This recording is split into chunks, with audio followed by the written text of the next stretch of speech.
reason you work your ass off, train hard each and every single day in the gym, yet you still have the physique of an NPC lifter, one of those characters that you kind of see in the gym but nobody ever, says, wow, what a physique that guy has, is because you have habits in your daily life, whether it comes to your training, whether it comes to your meal structure, or even your recovery, that are holding you back from achieving that next level of your physique.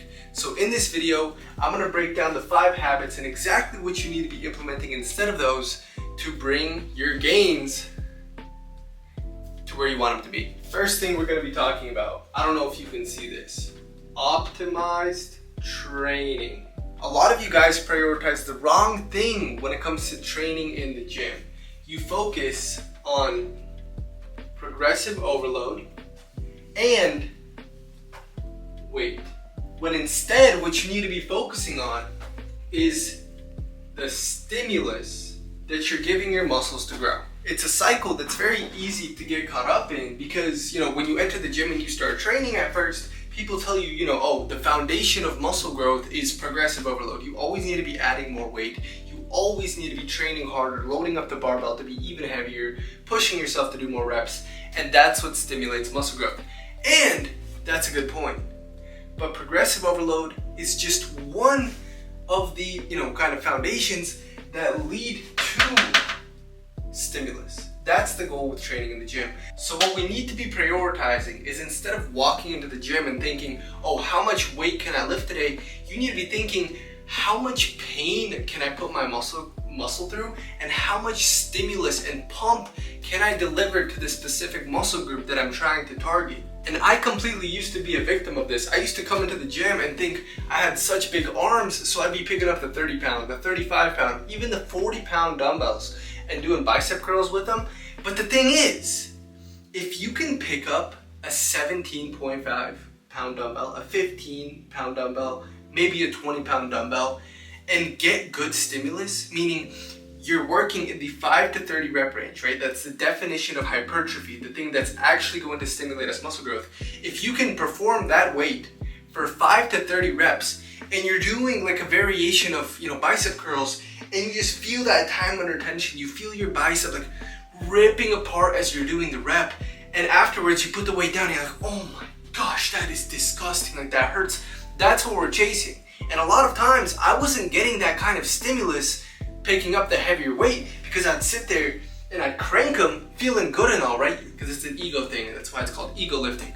But if you can get better stimulus with lighter weight, that's what you should be focusing on damn near 9 times out of 10. What really helped me break out of this is really focusing on the eccentric, so the lowering portion of the movement, instead of just dropping the weight, actually giving it good control, focusing on the mind-muscle connection, and then really emphasizing the stretch, like making sure each and every rep, I'm not ending the rep right here, I'm not doing this, I'm getting a full stretch of the muscle that I'm trying to target, keeping that tension on that muscle, and oh my gosh, is the stimulus just that much better. The next thing I can guarantee that you're messing up is going to be your protein intake. And you might be thinking, Simon, that's definitely not the case. I have protein shakes, I have, maybe eggs, I have Chipotle. I am killing the protein goal, and I'm here to tell you, no the fuck you are not. You'd be surprised how much protein you're actually eating a day if you actually tracked each and every single meal. And what I encourage you to do,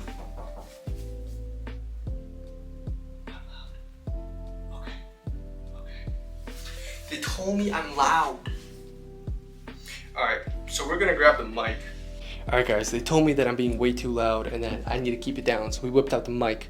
So if I'm whispering, now you know why. Alright, you're completely underestimating your protein intake, whether you realize it or not. So what you're gonna do is, you're gonna take your body weight,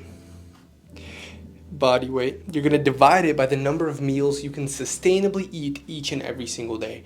How many meals have you been eating? If it's only 2, be honest with yourself. If it's 3, that's pretty good. 4, awesome. Whatever the number is, it could be 6, but divide it by the number of meals. So say it's 6 and you weigh 180 pounds, 180 divided by 6 is gonna be 30 grams of protein each and every single meal non-negotiable that you have to be eating in order to just hit your body weight in protein, when in reality you could be doing even more. So keep that in mind. I recommend eating 3 to 4 meals a day if you're cutting, and eating 5 to 6 meals if you're bulking.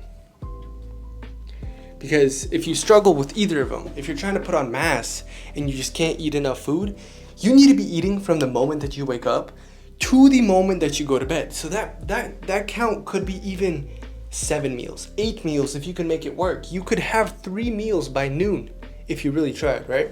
And for cutting, you kind of want the opposite. You don't want to always be worrying about and thinking about food, right? Right now I'm dieting.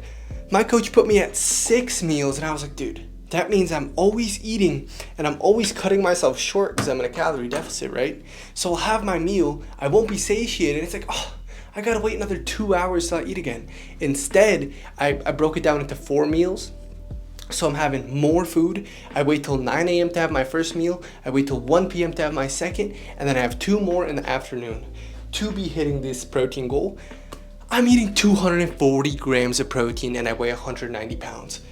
So you need to be at least eating 1 gram per pound of your body weight if you want to be building the most amount of muscle and seeing the most amount of visual progress. The next thing you need to be implementing is structured eating and having a structured meal plan behind your nutrition. What do I mean by that? So we just narrowed in on our protein goals. We determined how much protein we need to be having per meal. Now, what's that structure gonna look like? What meals are those gonna be? What's gonna get you to 30 grams, 40 grams, 50 grams of protein for your breakfast, for your lunch, for your dinner?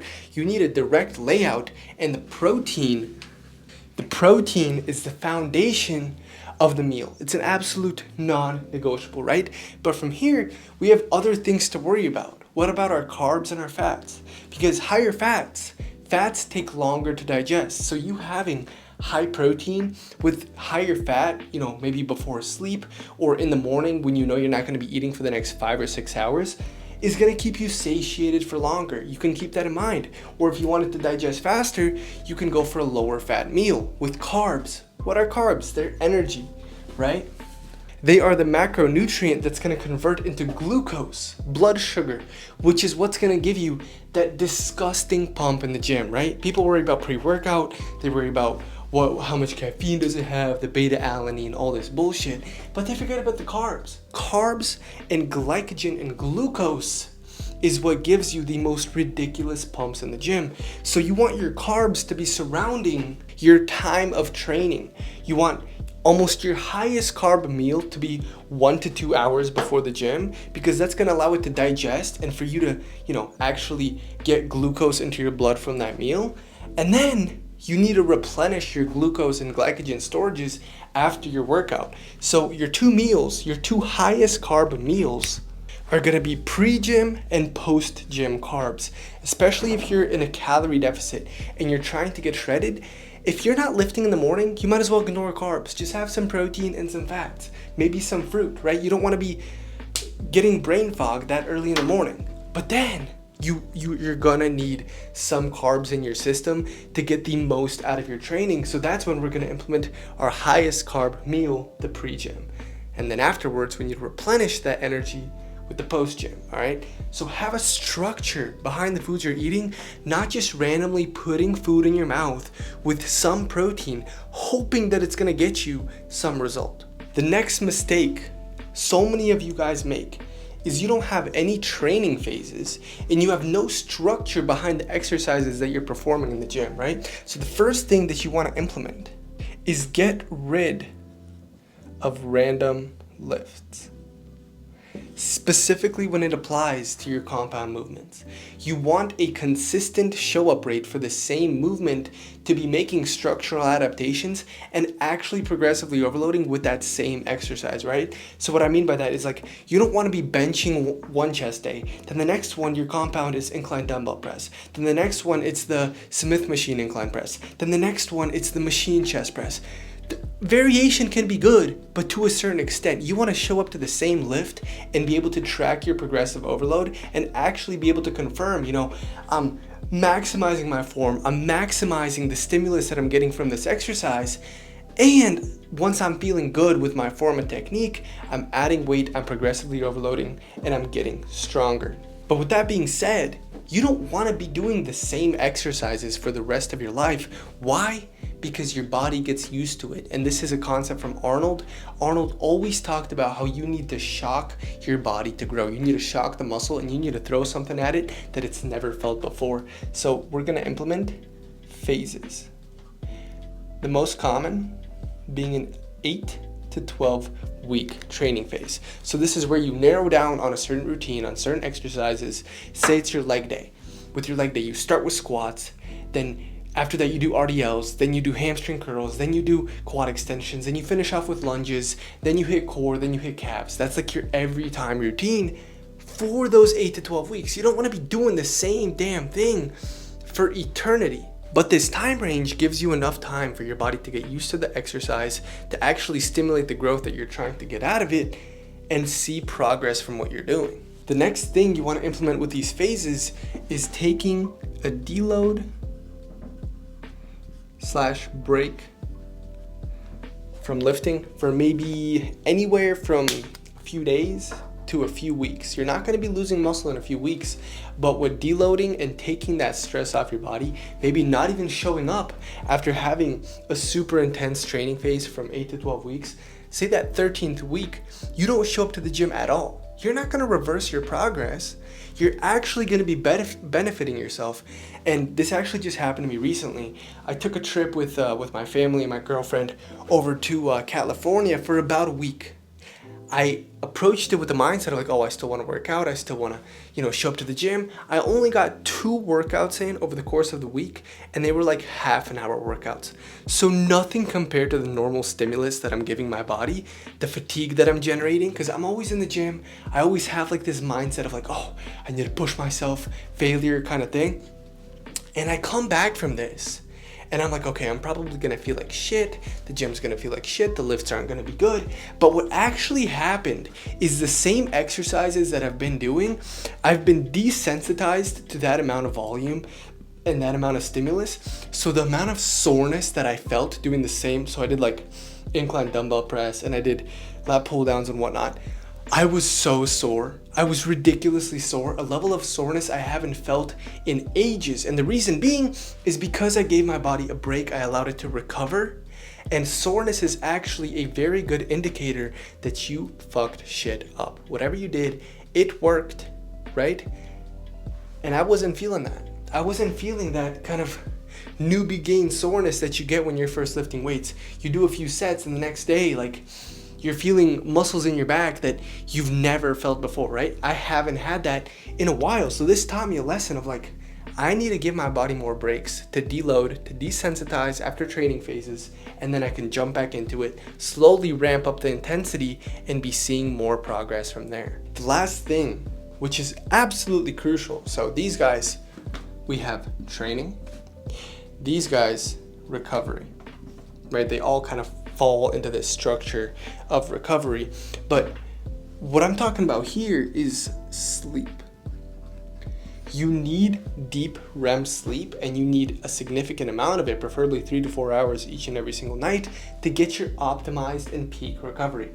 One of the easiest ways to track your sleep is get something like a Whoop or an Apple Watch that can track those metrics and tell you how recovered you are based on your heart rate variability, your resting heart rate, all these different factors that indicate how recovered you are. But even with no guidance, we can take steps to optimize recovery and optimize our sleep, because that's where muscle growth and fat loss are actually going to occur, is in your sleep. Not when you're on the treadmill, not when you're in the gym training, not even when you're in the kitchen. The majority of it occurs when you're in deep sleep. So what we're gonna do is a nighttime and a morning time routine. Why is that so crucial? Because you need to let your body know when it's time to go to sleep. Things such as avoiding bright lights, avoiding UV, avoiding turn the nighttime mode on your phone, avoiding UV to your eyes, letting your body know, hey, it's time to get to sleep. Things such as avoiding exercise and stress before bed, letting your body know, hey, it's time to go to sleep. And then morning routine, it's the same thing. You want to be able to wake yourself up in a consistent schedule, see bright lights, tell your body, hey, it's time to go, it's time to wake up, it's time to, get the fuck to work. These things are crucial to get your body in a consistent circadian rhythm where your recovery and your sleep schedule can be absolutely optimized. And the next thing I want you to focus on is the same 8 to 9 hours in bed each and every single night for the majority. So I'm talking, my sleep schedule right now is from 9 p.m. to 5 a.m.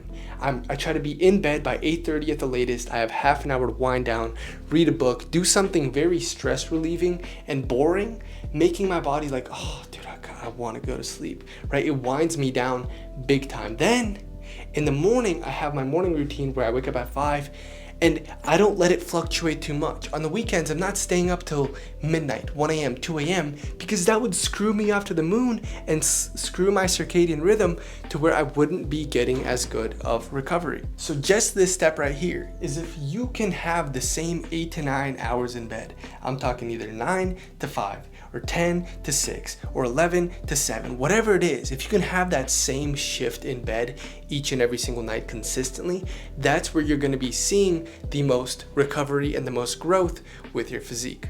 If you follow all of these 5 things that we just talked about, right? You have this mindset in the gym of, I'm here to stimulate growth. That's what it's all about. I'm not too worried about the weight. I'm not stressing about it. I am more focused on the stimulus that I'm delivering to my body to actually grow muscle, right? Then we're focusing on our protein intake. We're optimizing for protein intake, eating either 3 to 4 or 5 to 6 meals a day, depending on bulk or cut, and that's setting us up for success for peak recovery and actually building the muscle that we train to build. Then structured eating. We need a system behind the foods we eat. What's the protein gonna come from? What's the carbs gonna come from? When am I gonna eat this meal for my pre-workout to get myself amped up and have the best training in the gym, right? Talking about carbs, talking about fat. You need a structure behind the foods that you eat. Actually, I forgot to mention this. Calorie deficit, calorie surplus also falls in here. Training phases. Don't be training like a dumbass, doing random exercises and not being consistent. Implement this in your training, your stimulus. These 2 things, stimulus will be optimized, I promise you.